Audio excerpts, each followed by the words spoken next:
Most people remember the 7th Cavalry at the Little Bighorn.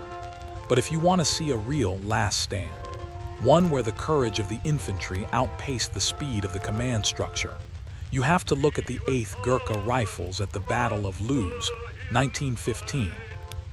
September 25, northern France. The British High Command had authorized the Big Push. For the first time, they played the chemical card, chlorine gas. But in the theater of war, the wind is a traitor. It shifted. The green haze rolled back into the Allied trenches, turning the jumping-off point into a choking, blind chaos. But the Gurkhas, they didn't wait for the air to clear.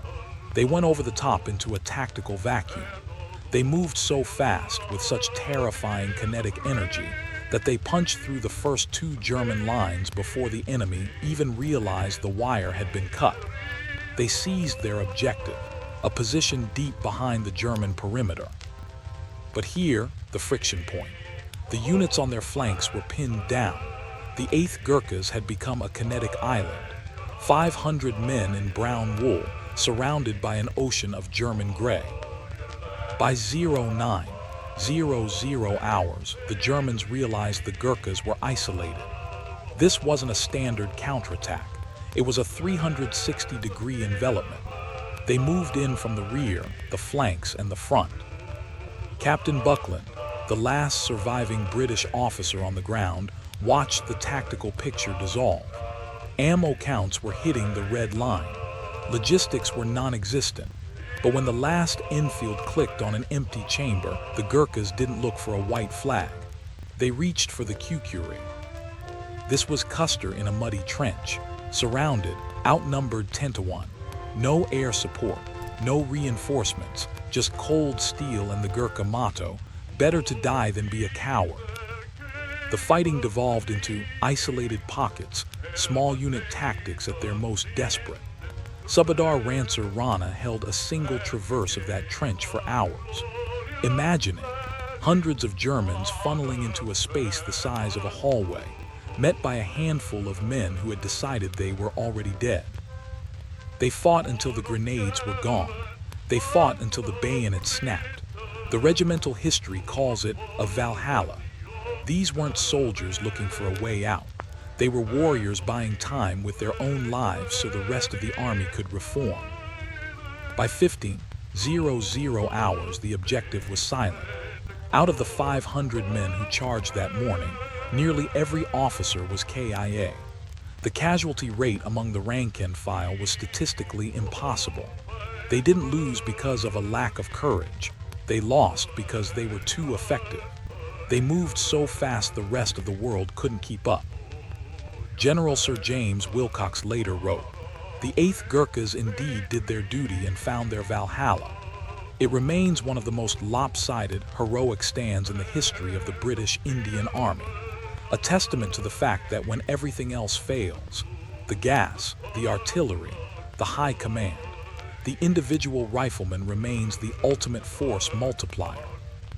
In the end, the Gurkhas proved that some men are simply too brave for the plans made in comfortable rooms.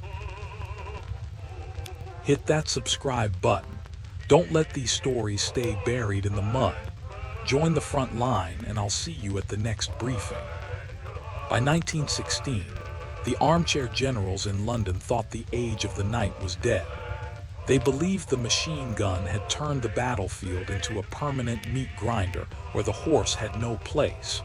But in the burning sands of Egypt, one unit was about to prove that a man in a saddle could still break the back of an empire, or die in the attempt. While the world's eyes were locked on the stalemate in France, a different kind of storm was brewing in the east. The Senussi, a disciplined religious and military order backed by the Ottomans, had pushed into British-occupied Egypt. This wasn't a disorganized tribal uprising. We're talking about a professional army equipped with state-of-the-art German hardware and commanded by Turkish regulars. The British line was stretched to the breaking point. They needed a decisive kinetic strike to decapitate the insurgency before it reached the Nile. That mission fell to the Dorset Yeomanry, a unit of weekend soldiers about to find out exactly what they were made of. February 26, 1916, Agagia. The British spotted the Senussi main force attempting a tactical retreat. Colonel Suter, the yeomanry commander, saw a fleeting window of opportunity. In the theater of war, hesitation is a terminal condition. He didn't wait for the infantry to catch up. He didn't wait for an artillery barrage to soften the perimeter. He keyed the internal comms of his era. He gave the order, draw swords. 2 squadrons, barely 180 men, lined up on the ridge. Facing them, over 1,500 Senussi soldiers entrenched with a lethal concentration of machine guns. Between the two forces lay 1,200 yards of flat, coverless sand, a horizontal kill zone. The charge was a last stand in high-velocity motion. As soon as they hit the open ground, the machine guns opened up. It was a massacre. Horses were eviscerated mid-stride. Men were catapulted into the sand at 30 miles per hour.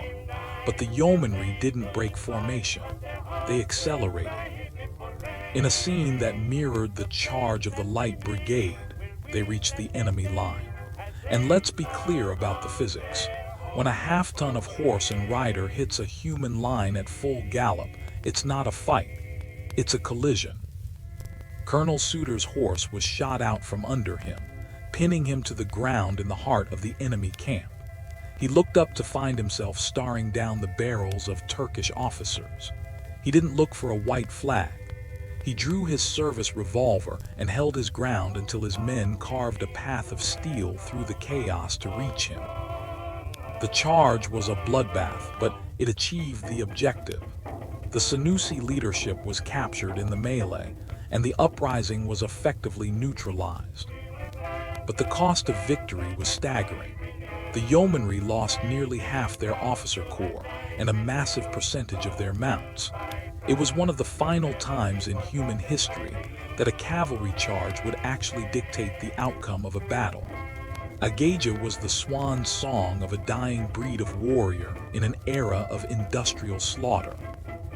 The question remains, in an age of machine guns and steel, would you have found the grit to charge across that sand? Let me know in the comments.